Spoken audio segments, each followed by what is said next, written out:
지금은 8시 26분 지나고 있는 상태고요. 오늘 갑자기 제가 이렇게 카메라를 켜게 된 것은 금방 제가 근무를 마치고 왔기 때문입니다. 사실 제가 이제 간호사로 근무하면서 특히나 이제 응급실에서 근무를 하면서 느끼는 감정들이나 이제 경험이나 생각들을 전달하기에는 아무래도 이제 근무가 끝나고 난 직후여야지 가능하지 않나 생각을 해서 그동안 이제 근무가 끝나면 이제 한번 영상을 찍어야지 생각은 했었는데 계속 생각만 하다가 이제서야 이렇게 영상을 찍게 되었습니다. 제가 사실 오늘 하고 싶은 얘기는 다른 주제가 사실 없어요. 그냥 제가 이제 간호사로 일을 하면서 응급실 간호사로 일을 하면서 특히나 이제 미국이라는 다른 나라에서 한국인으로 간호사를 근무를 하고 있는 상태에서 제가 느끼는 어려움이나 이제 스트레스 이런 것들을 조금 나누고 싶어서 이렇게 카메라를 켜게 되었습니다.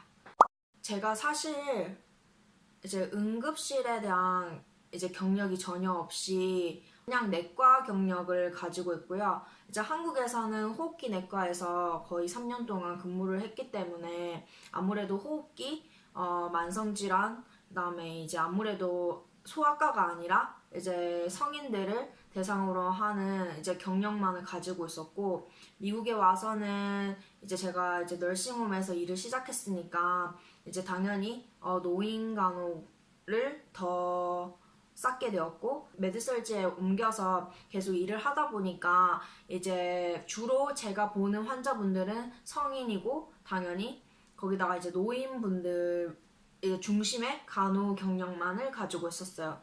근데 이제 아무래도 이제 응급실에 가니까 진짜 이제 갓 태어난 아기부터 시작해가지고 이제 여성, 당연히 성인, 노인, 특히나 또 정신과 환자들 이제 엄청나게 다양한 환자군들을 많이 보는데요. 아무래도 환자군이 너무 다양하다 보니까 제가 몰랐던 간호가 몰랐다기보다는 사실 이제 책으로만 배우고 이제 실제적으로 제가 접하고 이제 손으로 익힌 기술 간호 지식들이 아니기 때문에 이제 새롭게 다시 배워야 하고 다져야 하는 것들이 좀 굉장히 많았었는데요. 근데 하지만 무엇보다 가장 힘든 것은 바로 정신과 환자들을 많이 다루는 정신과 환자들을 많이 보는 날이면 특히나 좀 그날은 좀 많이 힘들어요. 특히 저에게는. 그냥 이제 오늘 얘기를 하고 싶은데, 오늘 제가 이제 방을 4개를 봤어요. 이제 5번 방, 6번 방, 7번 방, 8번 방.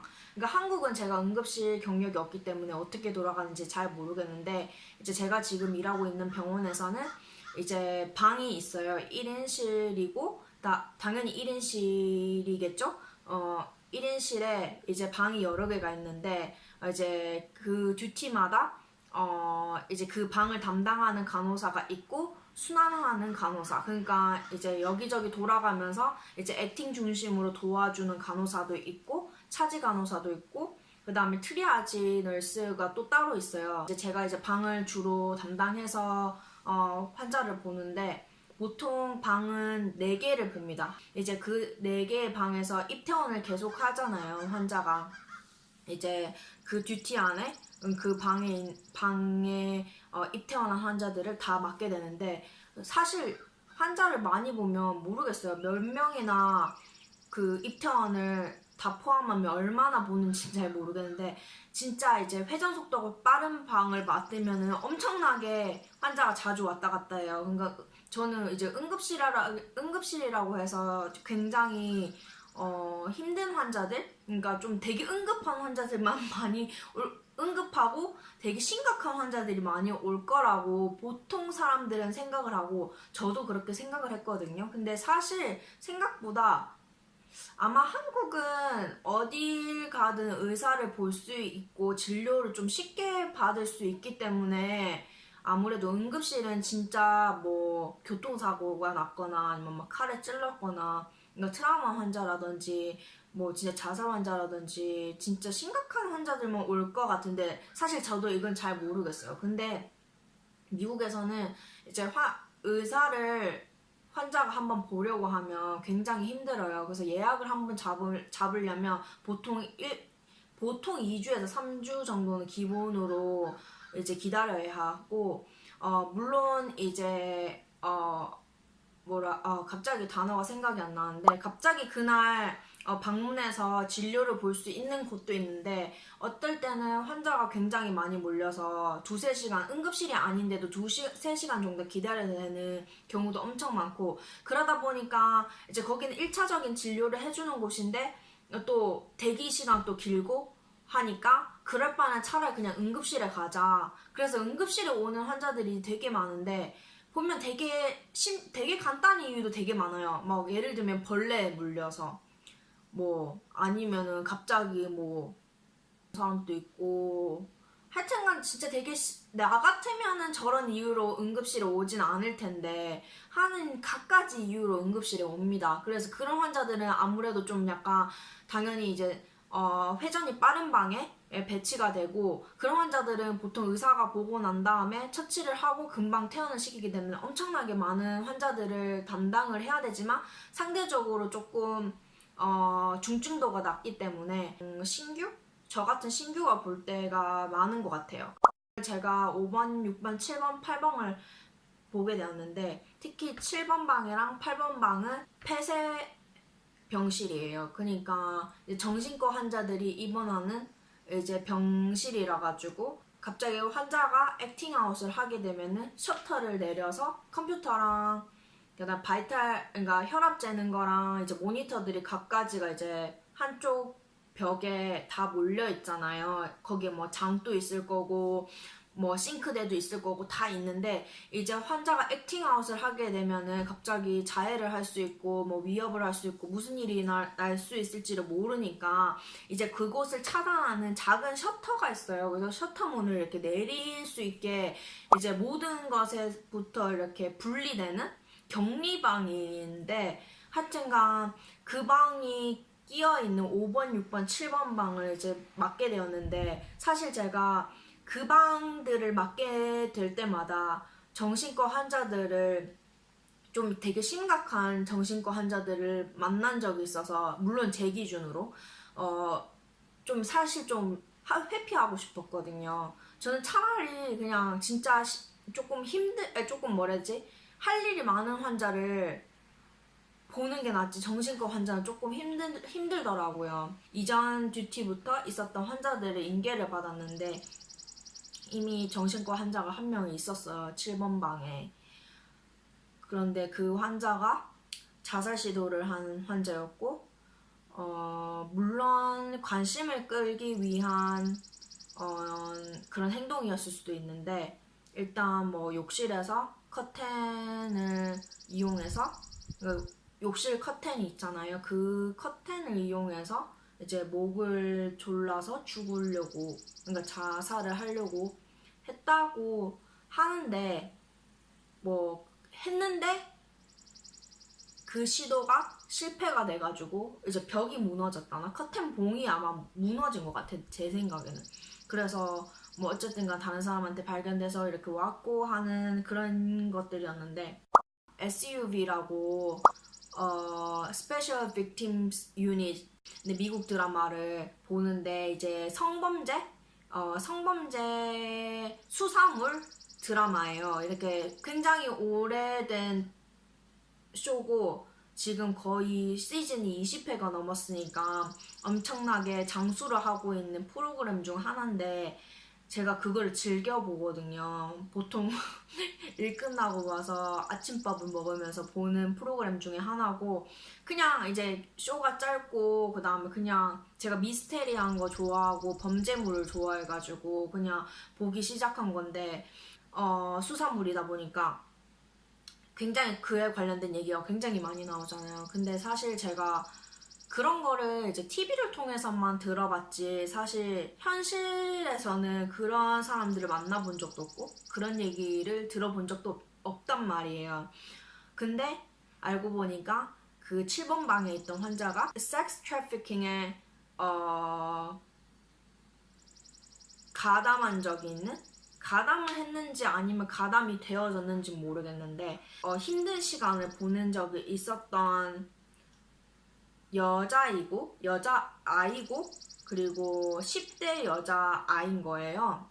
그런 환자들이 오면 어떻게 대해야 되는지가 굉장히 조금 고민되는 부분인데 왜냐면 내가 이렇게 그 환자에게 나이스하게 해야 될지 아니면은 좀 firm하게 대해야 될지 아니면 어떤지를 모르니까 이제 그 환자에 대해서 조금은 알아야 되잖아요. 물론 인계를 받긴 하지만 그렇기 때문에 보통 입원하면 이제 그 전에 있던 이제 응급실 기록들을 다 찾아보니까 그런 거예요. 그래서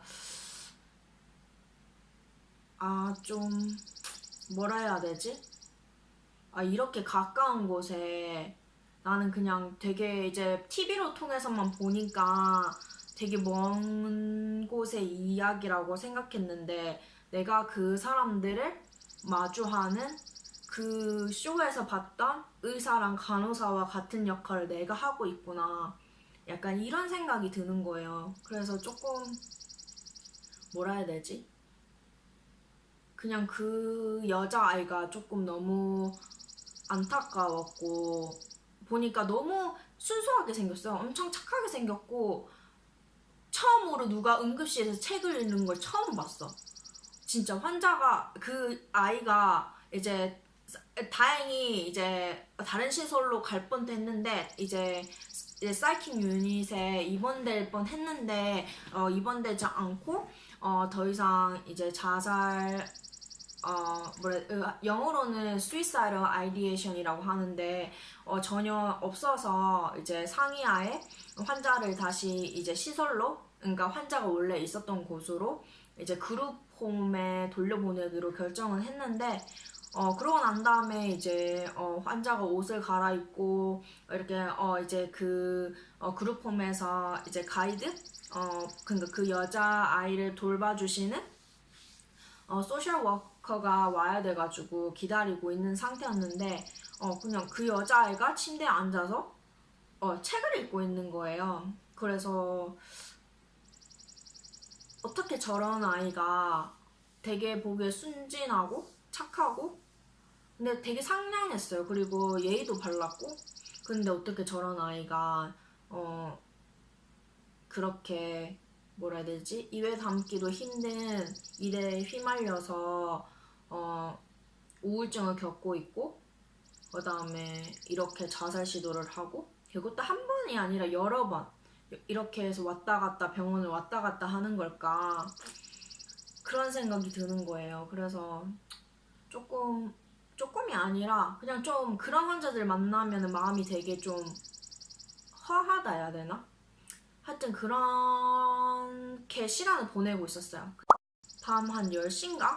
아니다 10시가 넘었구나. 한 11시가 훌쩍 넘으니까 이제 경찰이 여자 한 분을 데리고 왔어요.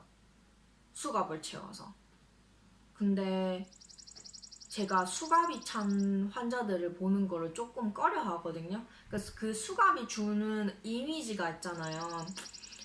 특히나 이렇게 뒤로 이렇게 돼서 근데 제가 그런 모습도 응급실에 일을 시작하면서 처음 봤단 말이에요. 한 번도 가까이에서 그런 상황을 지켜본 적도 없고 그 다음에 목격한 적도 없고 더더욱이나 누군가가 그렇게 잡혀가는 모습을 본 적도 없어요. 그렇기 때문에 병원에서 간호사로서 누군가를 만나는데 그 사람이 경찰한테 붙들려서 특히나 수갑에 채워져서 오는 모습을 보니까 그 사람이 범죄자든 뭐든 간에 그냥 그 사람이 너무 가여운 거예요. 그렇게 뭐라 해야 되지?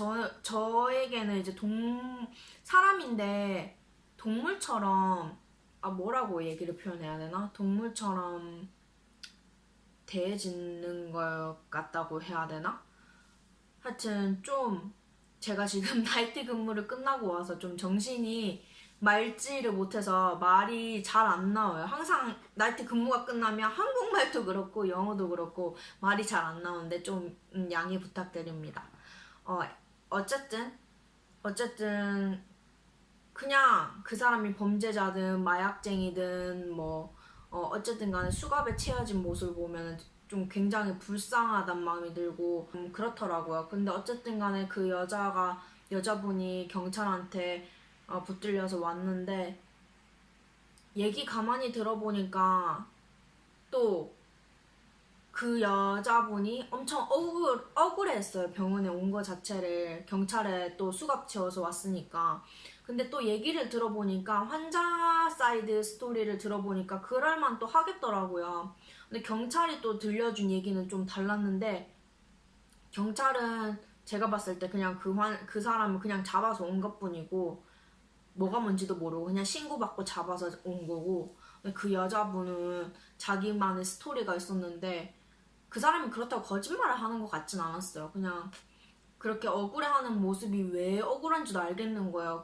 갑자기 자고 있는데 경찰이 와서 수갑을 채워봐요. 얼마나 황당하고 억울하겠어. 그냥 어쨌든 간에 그런 환자가 또 있었고 그러고 난 다음에 또 다른 정신과 환자가 또 왔어요. 7번 방에. 그 환자가 태어나고 이미 빈 방이었는데 한 2시간 뒤에 3시간 뒤에 다른 환자가 또 왔는데 그 환자도 10대 소녀였고 그 소녀는 이제 마약 단속을 하는 경찰이 수사를 하다가 이제 그 집에 있었던 소녀였어요.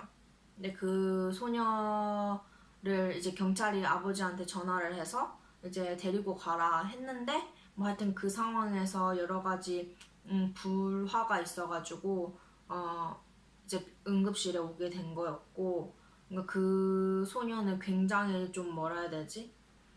되게 어그레시브 했고 엄청나게 난폭했고 좀 반말도 그러니까 미국에는 뭐 사실 높임말 반말이 사실 없긴 한데 그래도 이제 그 말을 하는 투에 있어서 공손함이 있거든요. 이제 근데 얘는 그런 게 전혀 없었어.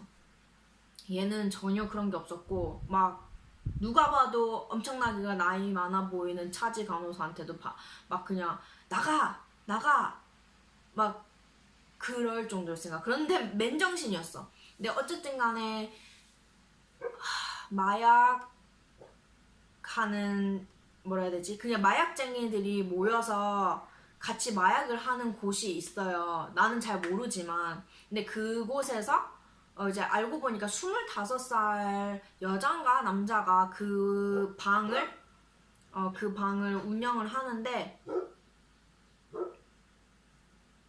어쨌든 그 아이가 거기 있었다고 하더라고요. 걔는 겨우 이제 10대 중반? 16살? 우리나라로 치면 17, 18쯤 될 것 같은데 하여튼간 부모가 복장을 칠 노릇이죠. 복장을 치고도 남을 일인데 난동을 피워가지고 순간 좀 시끄러웠던 시끄럽게 새벽을 조금 지냈고요. 어쨌든 간에 오늘은 이런 일들이 있었습니다. 그래서 5번, 6번, 7번, 8번 방을 보는 게 좀 싫어요, 저는. 왜냐면 너무 정신과 환자들을 만나면은 그들 나름의 스토리들이 다 있잖아요. 근데 내가 너무 사람들 얘기에 공감을 너무 잘해서 그런지 모르겠는데 그 사람들이 얘기를 하면 그냥 그게 다 너무 안타까운 거예요, 그게. 그래서 왜 이 사람들도 처음에 태어났을 때는 이제 다 잠재력이 있고 가능성이 있는 사람들이었을 텐데 무슨 어떤 영향력에 의해서 이 사람이 잘못된 방향으로 지나가고 있으니까 자기도 답답할 때가 많을 거 아니에요. 근데 이제 자기가 그걸 컨트롤을 못하는 거지. 그러니까 이 사람과 나의 차이는 어떻게 보면은 진짜 별거 아닌데 어떻게 보면 진짜 별거잖아요. 그러니까 왜 이 사람들은 계속 마약을 할까? 왜 이 사람들은 계속 자살 시도를 할까? 왜 이런 일이 계속 반복돼서 계속 주기적으로 병원에 오는 걸까? 그리고 나는 왜 이 사람들을 왜라고 말하기는 좀 그런데 어떻게 보면은 그러니까 보람이 있어야 되는 일인데 아무리 이 환자를 치료를 해도 내가 치료를 하는 건 아닌가 이렇게 간호를 하더라도 이 사람이 더 나아지지 않고 똑같은 상태로 다시 온단 말이에요. 그러니까 그게 그 모습을 계속 볼 때마다 되게 좌절감이 든다고 해야 되나? 내가 왜 간호를 해야 되지? 이 사람을 정성스럽게 간호한다고 해서 이 사람의 인생이 달라지는 게 아닌데 그냥 뭐라 해야 되지? 그렇다고 해서 내가 막 간호를 아무렇게 해야 된다는 말이 아니라 내 안에서 그런 질문들이 계속 이제 나 자신에게 묻는 거죠. 그러니까 왜냐면 눈에 보이는 결과물이 없으니까 뭐 예를 들면 디자이너나 아니면 프로그래머나 이런 엔지니어나 이런 사람들은 이제 프로젝트가 있고 그거를 완성시키고 그럼 이제 그 결과물을 눈으로 보잖아요. 근데 이제 간호사나 의사 같은 경우에 특히 이제 의료계에 종사하는 사람들의 입장에는 환자를 치유를 했는데 좋아지면 볼 일이 없는 거고 나빠지는 경우만 계속 그 사람이 다시 병원으로 돌아오니까 똑같은 사람을 계속 본다는 거는 그 사람이 안 좋아진다는 거잖아요. 그리고 좋아지면은 어차피 그 사람을 볼 일이 없어. 그러니까 안 좋은 결과들만 계속 보게 되니까 내가 왜 내가 왜 내가 왜 계속 간호를 해야 되나 약간 회의감이 들 때가 모르겠어요. 저 같은 경우에는 특히나 요즘에는 응급실에서 일하면서 굉장히 많이 들거든요. 그러니까 응급실에 계속 있다 보니까 같은 사람만 계속 와요. 아니 물론 새로운 사람도 오지만 특히나 널싱홈에서 오는 사람 그 다음 정신과 환자 매번 왔던 사람들이 계속 와요. 그리고 이 시스템, 헬스 시스템에 문제가 있다는 말인데 이걸 어떻게 고쳐야 될지 나 한 사람으로는 당연히 부족한 일이고 어떻게 해야 될지를 잘 모르겠다는 거죠. 그리고 내가 혼자서 열심히 한다 해도 결과가 크게 달라질 것 같지 않은데 그러다 보니까 이제 스스로 회의감이 많이 드는 거죠. 좀 얘기하다 보니까 굉장히 얘기가 많이 길어졌는데 그러다 보니까 특히나 요즘에 같은 경우에는 응급실에서 일하는 게 정신적으로 좀 굉장히 좀 지칠 때가 많아요. 특히나 정신과 환자들을 볼 때. 왜냐면은 이제 몸이 아픈 것보다 마음이 아픈 게 치유하기가 더 힘들고 약으로도 컨트롤이 안 되기 때문에 그래서 모르겠어요. 이런 얘기들을 제 이제 미국 친구랑 이제 간호사인 친구랑 얘기를 종종 하긴 하는데 또 아무래도 미국인이라서 그런가? 미국의 문화가 한국 문화랑 진짜 다르다는 거를 이제 또 그 친구를 통해서 듣는 이야기를 통해서 좀 약간 많이 깨달았거든요. 그러니까 아무래도 정신과 환자를 바라보는 마인드라든지 아니면 수갑에 찬 그런 모습이라든지 그런 거에 대해서 제가 엄청나게 충격을 받았다 이런 얘기를 친구한테 했더니 그 친구가 크게 공감을 잘 못하는 거예요. 수갑을 찬 이유는 그 사람이 어떤 일을 할지 모르고 갑자기 자해를 할 수도 있고 갑자기 너에게 달려들 수도 있고 폭행을 할 수도 있고 무슨 일을 할 줄을 모르기 때문에 수갑을 채우는 건데 왜 그거를 보고 너는 불쌍하게 여기냐? 그럴 필요가 없다. 이렇게 생각을 하고 하여튼가 좀 다르더라고요. 제가 이제 남편한테 종종 이런 일이 있었어, 이런 일이 있었어, 이런 얘기를 하는데 남편도 너를 보호하기 위해서 그 사람들을 수갑을 채우는 거니까 나는 네가 오히려 더 너를 많이 챙겼으면 좋겠다. 너는 너를 챙겨를 해야 된다. 그 사람들이 너한테 무슨 짓을 할 줄 모른다. 그렇게 말을 하니까 그건 그래 생각은 드는데 또 막상 그 사람들을 만나면은 좀 또 다른 얘기가 되죠. 어쨌든 오늘은 그만 수다를 떨어야 될 것 같습니다. 목이 굉장히 아프네요. 어쨌든 오늘 제 얘기는 여기까지고요. 제 얘기 그리고 제 고민, 제 힘듦 들어주셔서 너무 감사드리고요. 다음에는 또 아마 근무 끝나고 또 영상을 찍게 되면 아마 이런 내용이 되지 않을까 싶은데 또 영상에서 만나 뵙겠습니다.